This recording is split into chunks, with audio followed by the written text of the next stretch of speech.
I really underestimated edge banding. When I designed the kitchen, I wanted to go with frameless cabinets, which meant I needed to edge band all the faces, and I had no idea what I was getting into, and the complexities and the labor behind that is just not something that I thought of. So as you may have seen in previous videos, I bought an automatic edge bander, a used one. This guy over here, this Laguna, Bandit H2, and brought it home. Fixed a few issues with the feed belt. It wasn't working. Had a custom pulley milled for the edge trimming for this motor, and you know, tried to do some banding. Quickly found out that it doesn't work well in the cold. So long story short, I decided not to use this. It just had too many problems, too sensitive, too finicky.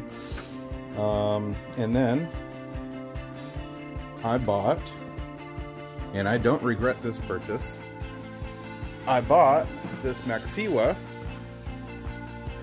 This is just basically an edge bander. It doesn't do any of the trimming, cutting, or anything. And it works wonderfully. As you can see, I have a piece here. I've already banded these edges. And then I did the, this is a shelf. Oh, this is a scrap piece of wood now. But the banding sticks, it goes on fine. It's got different feed rates. It is a glue pot machine. There's the glue pot. So my intention was, should be easy enough just to put the banding on, right? And then rig something up to do the trimming. Because after all, that's, you know, that's easy, right? So let me walk you through my pains. I first thought, well, I'll get this trim router bit specifically for edge banding, and I tried a couple different configurations. This is the last one I tried, which mostly failed. But what I don't like about this is the glue gums up the cutter head, and it needs frequent cleaning, and it doesn't really cut that well. So I think that's a fast cap bit. It kind of sucks.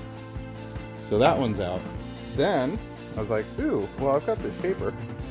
Let me make something out of this to work. And it was a great idea in theory, but it doesn't work. And I'll show you what I have set up here. Oh, these things, these are garbage. I mean, if you're only doing one or two pieces, I suppose it's fine. Come on, go back together. It helps if I put it back together the right way.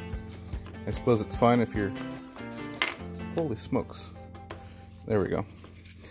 Only doing one or two pieces, and what this does is it clamp it onto the wood, the banding goes into those slots, then you just drag it, and it's got little knives in there. The problem with that is the banding comes out the side and it pokes you in the hand, and it doesn't really do a very good job. So, and that's very labor intensive. These for flush cutting the sides, they're okay, but I do prefer this to trim the sides, and I'll show you how that works here.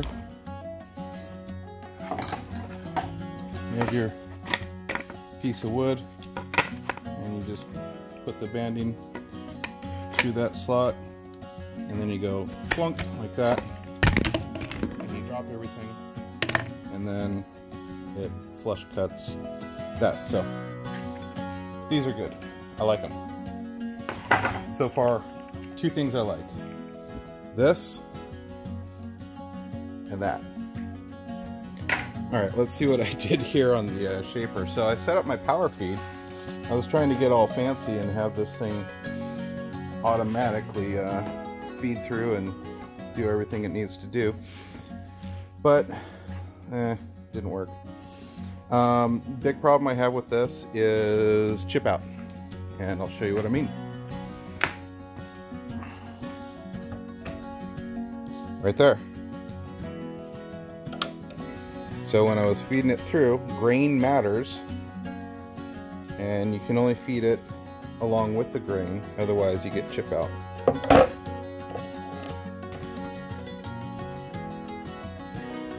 Yeah. So this side this one isn't too pretty at all. And sure, I could run it in both ways, but that means I'd have to change the bit every time I wanted to run in opposite grain, and that's just not going to work.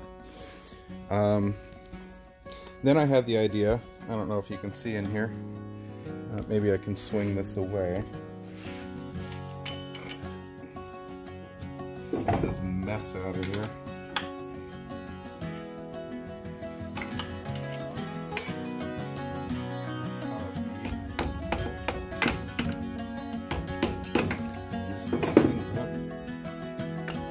Alright.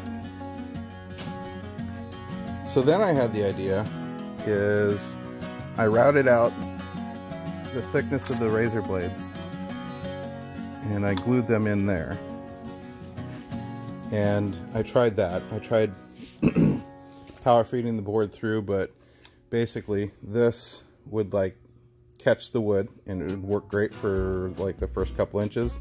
Then it would deflect down and then it just wouldn't trim right. So that didn't work. I suppose if I buried the tip of the blade in one side so it wouldn't deflect, maybe that would work, but ultimately it failed. So, long story short, even though this guy works great, I don't have a good way yet of trimming the banding. So I've got a new machine on order. That should hopefully take care of it. Yeah, spent more money. Just what I wanted to do. So this thing just warmed up. Let's see if I can get a video of it working. I really don't know how well this is gonna go.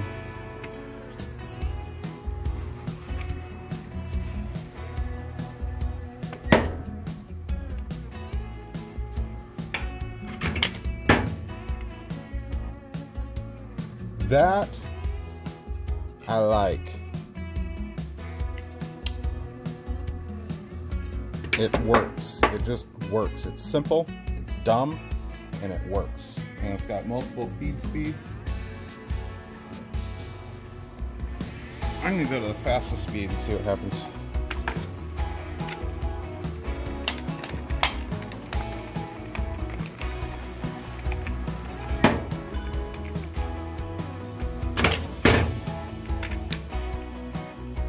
Look at that. Done.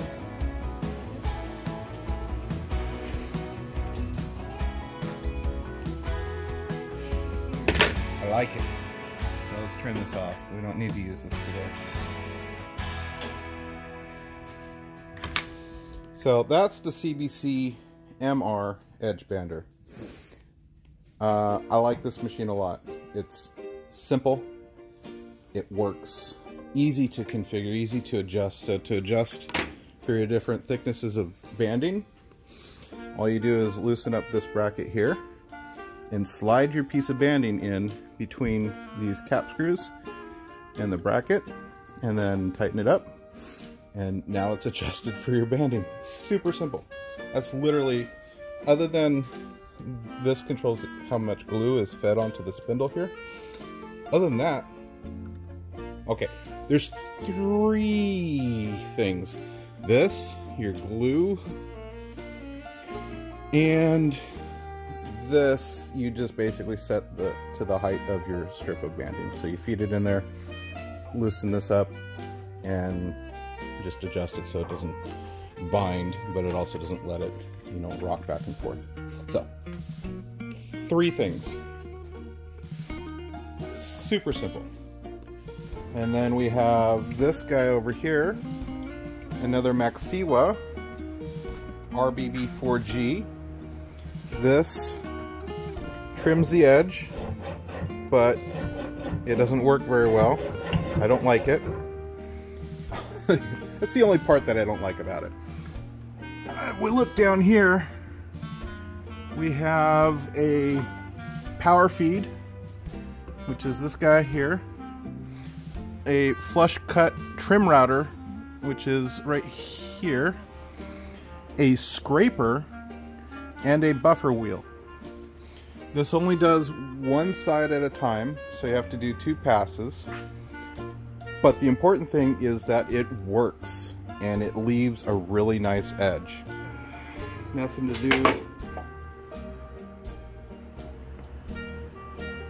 but to do it.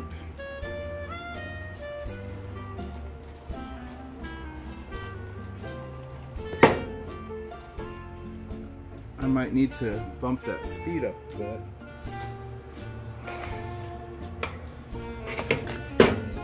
Okay. We've got banding glued.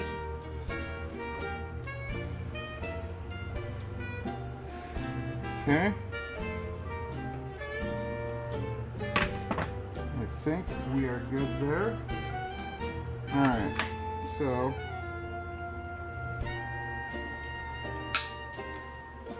get that. Get that. Probably need to have a trash can close by. Alright, so in summary, the Maksiwa Edge Bander seems to be a great machine. It's expensive, retailing for around $3,300. I was lucky enough to find mine used for about $1,300 on Facebook Market, which was a huge savings. I don't think I would have pulled the trigger at full retail, at least not until I got frustrated enough. The thing I like best about this machine is that it is really simple to use and really simple to set up. What I don't like is the extension wings, specifically the leveling feet. They aren't long or sturdy enough when you put the machine on casters. I had to place a couple 2x4s under them to compensate. Now the edge trimmer does have its limitations, but it does turn out a good finish, and that's what's really important. I bought this new at full retail for around $2,400 from Acme Tools online. It came in a wooden crate, extremely well packed, and although the price tag is a bit high for me, the machine ultimately solved my trimming problems. And I'll be honest, this was a late night frustration purchase. After having wasted an entire day trying not to have to buy this machine, I called it quits, and before I knew it, I'd spent the money and confirmed the order. What I like best is that it power feeds, it trims, it scrapes, and it buffs all in one pass. What I don't like is the end trimmer. I find it to be pretty much useless. What I thought I wouldn't like is that it only does one side per pass, but after a few pieces I decided this really wasn't an issue for me. So yeah, thanks for watching, and I hope somebody finds this information useful, or at least saves you some frustration in the future.